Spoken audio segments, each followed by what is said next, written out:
you make a decision, are you using your right brain or your left brain? Well, to be a good decision maker, I think it requires you have the ability to separate your thoughts from your emotions. So I would say I'm using left brain in the majority of the decisions, but there are exceptions to that where I think you use both sides of your brain. But there's some cases where it really the emotional part of it should not play a part. Maybe if you're making a decision on if somebody's going to be a good friend and you're going to go to the next step with them and really form a bond. Yeah, your right brain, you got to like the person too, so emotions do come into it. But there's some things like who we elect as our leaders.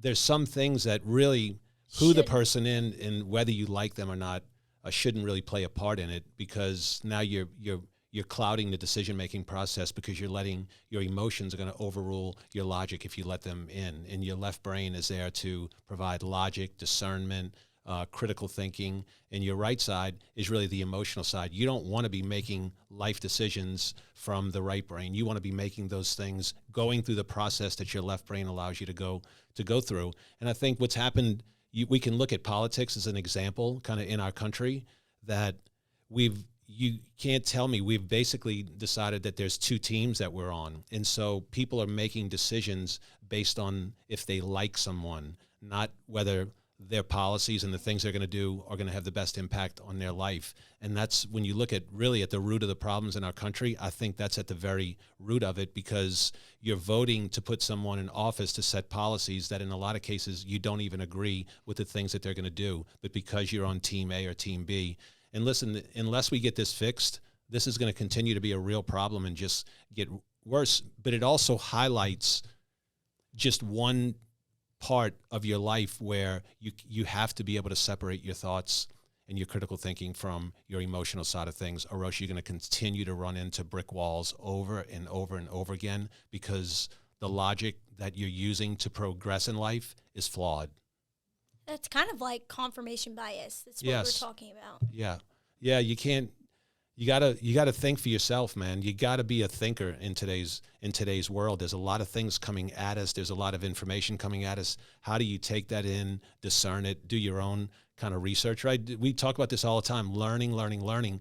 The more you know, the better decision maker you're going to be, because you're equipped with more knowledge to understand how things work, right? So it helps you navigate things better. So all of this stuff ties together: learning, thinking, left brain, right brain, being able to separate those things. It's important in life if you want to move ahead, because if you look at people that are a mess or a wreck, they're emotional wrecks a lot of times, and that emotional instability is what's driving the decisions that are determining whether they're successful or not. You can tell that's a pretty tough road to hoe.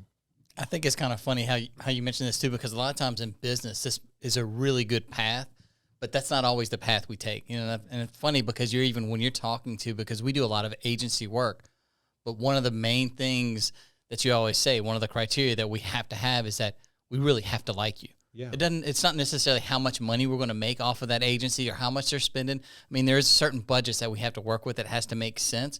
But if we don't like who that client is, a lot of times we'll just say, I don't think it's going to work out, just because we want to work with them on a level that's certain. So in that case, you're actually using both situations. Big time. Yeah, there's elements where you're going to use both of them just because it makes sense. And there's elements that I think, it's fine to make from an emotional standpoint. Maybe there's no consequences. The implications aren't much, so it's okay to behave like that. But critical things, important things in your life, things that mean something, you have to be able to separate those two things, because you can't see clearly when you're clouded by your right brain. You have to be able to separate the two things, and anybody can do it. You just have to concentrate on it. You just have to be aware of it. It's another one of those things, self-awareness, looking in the mirror, evaluating yourself.